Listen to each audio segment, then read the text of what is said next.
Halo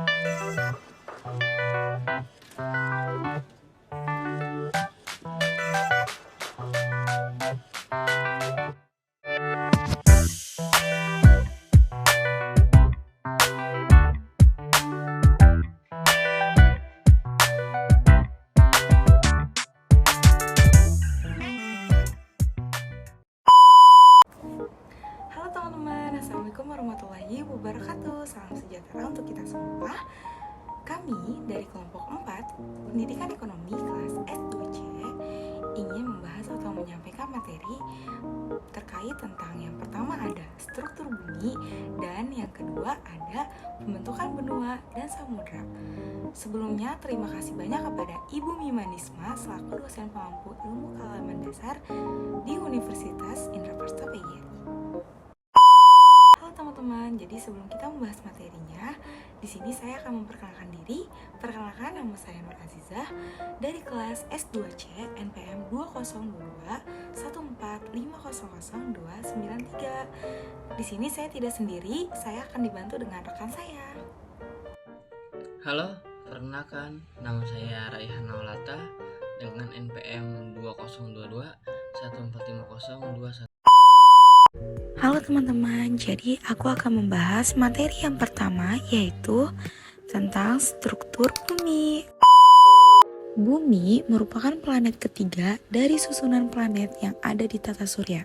Planet bumi memiliki lapisan struktur berlapis-lapis sampai kepada inti bumi.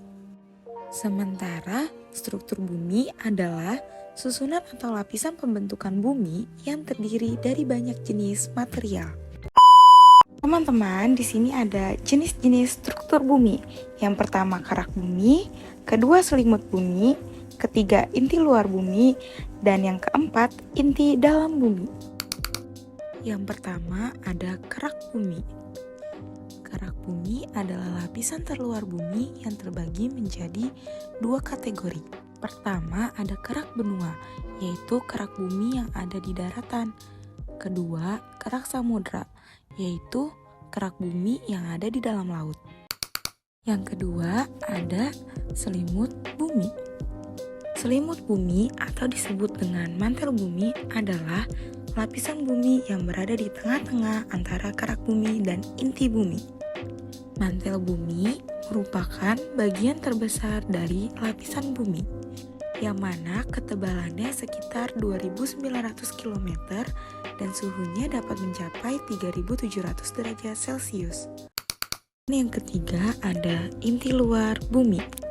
Lapisan bumi ini merupakan lapisan cair dengan ketebalan sekitar 2.266 km yang terdiri dari besi dan nikel di atas inti dalam dan di bawah mantel. Suhu inti luar berkisar dari 4.300 derajat Kelvin di bagian luar hingga 5.000 derajat Kelvin di dekat inti dalam. Dari suhunya yang tinggi, sudah dapat dipastikan bahwa lapisan ini berupa fluida dengan tingkat viskositas yang rendah. Arus eddy yang terdapat pada inti luar juga telah mempengaruhi medan magnet bumi. Dan yang keempat ada inti dalam bumi. Sesuai dengan namanya, inti dalam merupakan lapisan bumi paling dalam yang berbentuk bola padat berjari-jari sekitar 1220 km. Lapisan ini merupakan lapisan terpanas dari bumi dengan kedalaman 5.150 sampai 6.370 km dengan suhu 5.500 derajat Kelvin. Lapisan ini dipercaya tersusun atas besi dan nikel, disertai juga belerang, karbon, oksigen, silikon, dan kalium dalam persentase kecil. Bumi memiliki 3 lapisan utama. Pertama ada atmosfer, litosfer, dan juga hidrosfer. Ini ada lapisan yang berbentuk gas disebut dengan atmosfer. Nah teman-teman, atmosfer ini terdiri atas banyak unsur gas. Ada gas nitrogen, oksigen, argon, karbon dioksida, dan lainnya. Teman-teman, atmosfer ini terbagi menjadi beberapa lapisan. Yang pertama, troposfer. Troposfer merupakan lapisan udara paling bawah dari atmosfer yang memiliki ketinggian antara 0 sampai 10 km di atas permukaan laut. Sebagian besar aktivitas makhluk hidup di bumi, termasuk manusia yang sedang berjalan, belajar, bermain, dan lainnya, berada pada lapisan ini. Pada lapisan ini juga terjadi proses pembentukan gejala cuaca seperti awan, hujan, dan angin. Lapisan yang kedua, stratosfer. Stratosfer adalah lapisan udara yang menunjukkan perubahan temperatur. Lapisan ini berada pada ketinggian 10-50 km di atas permukaan laut. Pesawat terbang pada lapisan stratosfer karena lapisan ini sudah tidak lagi terpengaruh oleh unsur-unsur cuaca sehingga tidak mengganggu penerbangan. Pada lapisan ini juga terdapat lapisan ozon yang berfungsi untuk menyerap atau mengurangi radiasi sinar ultraviolet. Yang ketiga, mesosfer, berada pada ketinggian 85 km di atas permukaan laut. Lapisan ini berfungsi sebagai pelindung bumi dari benda-benda luar angkasa. Saat melihat fenomena meteor, kamu menyaksikan bahwa seolah-olah meteor tersebut melintasi bumi dan menghilang. Namun yang terjadi sebenarnya adalah meteor sedang menuju ke bumi, akan tetapi meteor itu sudah terbakar habis di atmosfer. Yang keempat, termosfer, yang memiliki ketinggian sekitar 85 km sampai 500 km di atas permukaan laut. Dinamakan termosfer karena suhunya sangat panas, yaitu mencapai 1982 derajat Celcius. Pada termosfer, terdapat lapisan yang memiliki partikel ion yang disebut ionosfer. Pada lapisan ionosfer, terjadi proses ionisasi yang menyebabkan terkumpulnya proton dan elektron.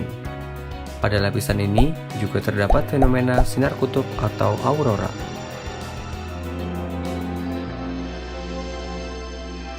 Lapisan yang terakhir adalah eksosfer, yang merupakan batas atmosfer bumi dan luar angkasa. Kandungan utama dari eksosfer adalah gas hidrogen. Lapisan ini juga merupakan jalur edar dari satelit-satelit buatan manusia dan juga pesawat luar angkasa.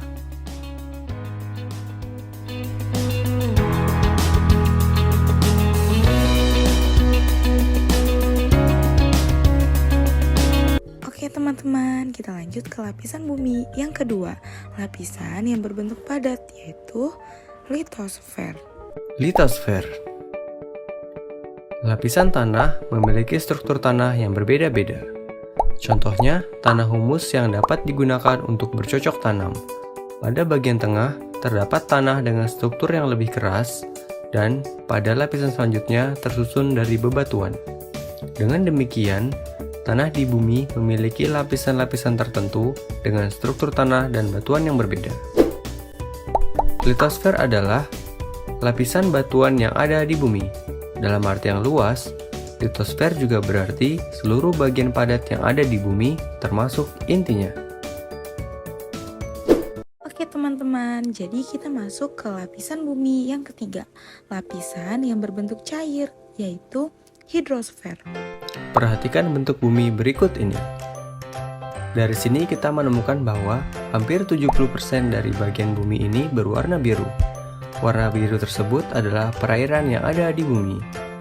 Hidrosfer adalah lapisan air yang menyelimuti bumi. Air sangat penting untuk kehidupan. Hampir setiap elemen yang ada di bumi memerlukan air untuk kelangsungan hidupnya, seperti tanaman yang membutuhkan air untuk proses berfotosintesis.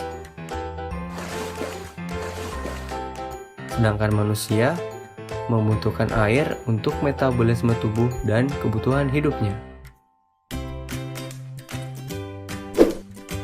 Jika semua makhluk hidup yang ada di bumi memerlukan air, apakah air di bumi dapat berkurang atau habis? Atau jumlahnya akan bertambah ketika hujan? atau bahkan tetap. Air di bumi memiliki sebuah siklus yang dinamakan siklus hidrologi atau siklus air. Siklus air adalah perputaran air secara terus-menerus dari bumi ke atmosfer dan kembali lagi ke bumi. Ada 3 jenis siklus air, yaitu siklus pendek, sedang, dan panjang. Halo teman-teman, jadi kita lanjut ke materi yang kedua, pembentukan samudra dan benua. Asal muasal terbentuknya benua dan samudra, terdapat seorang ilmuwan yang melakukan penelitian dan mengungkap mengenai sejarah bumi. Lalu, dia juga mengungkap teori tentang pembentukan benua. Alfred Lothar Wegener adalah ilmuwan tersebut, lahir di Berlin, Jerman tanggal 1 November 1880. Kemudian, meninggal November 1930 di Greenland.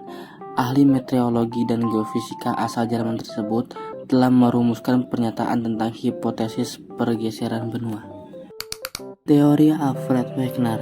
Wegener mempresentasikan teorinya pertama kali pada saat kuliah tahun 1912. Kemudian, asal muasal terbentuknya benua dipublikasikan secara menyeluruh pada tahun 1915 dalam karyanya Die Entstehung der Kontinente und Ozeane, atau asal muasal benua dan samudra. Inilah asal muasal pembentukannya. Pertama, seiring berjalannya waktu, benua Pangea terpecah jadi 2 bagian, yakni Laurasia sebelah utara dan Gondwana sebelah selatan. Hal tersebut disebabkan oleh gerak lempeng bumi atau beberapa faktor lainnya. Kurang lebih selama 135 juta tahun terjadinya perpecahan benua Pangea tersebut. Kedua, lalu benua Laurasia bergerak ke arah utara dan menjadi benua Amerika Utara untuk saat ini.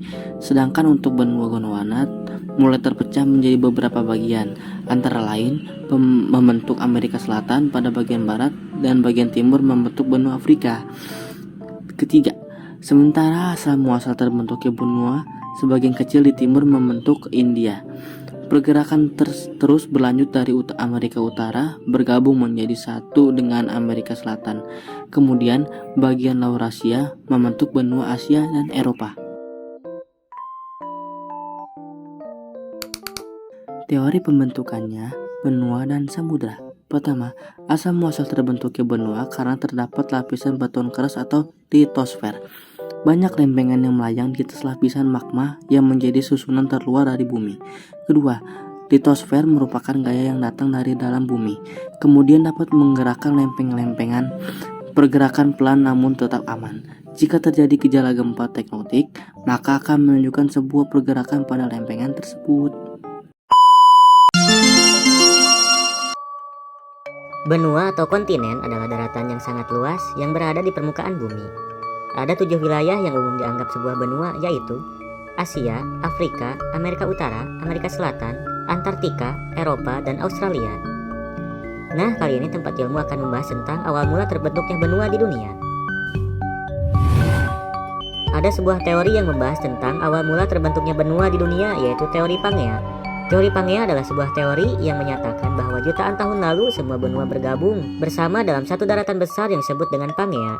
Dan Pangea itu sendiri adalah superbenua yang ada selama era akhir Paleozoikum dan awal Mesozoikum, terbentuk sekitar 300 juta tahun yang lalu dan mulai retak sekitar 200 juta tahun yang lalu, sebelum komponen benua dipisahkan menjadi konfigurasi mereka saat ini. Nama Pangea berasal dari Yunani kuno, yaitu Pan seluruh dan Gaia yang berarti bumi. Nama itu diciptakan pada Simposium 1927 dibahas oleh Alfred Wegener tentang teori pergeseran benua. Teori Pangea sendiri didasari oleh Alfred Wegener, seorang ilmuwan Jerman pada tahun 1920, dalam buku The Origin of Continents and Oceans. Ia menyatakan bahwa semua benua itu pada satu waktu membentuk satu superbenua Pangea, sebelum kemudian putus dan hanyut ke lokasi sekarang. Jadi benua pada zaman dahulu diibaratkan sebuah batu apung yang bergerak karena adanya pergerakan lempeng di bagian bawah lapisan bumi ini. Pangea mulai memecahkan dirinya menjadi benua yang lebih kecil yang bernama Laurasia dan Gondwana selama periode Jurassik atau zaman dinosaurus. Sedangkan pada akhir periode Cretaceous, benua yang ada sudah sama dengan apa yang kita lihat hari ini. Pada saat benua Pangea terbentuk, daratan-daratan yang menjadi benua sekarang memiliki daratan penghubung. yang menghubungkan benua Amerika, bagian selatan, Afrika, India, Australia, dan Antartika.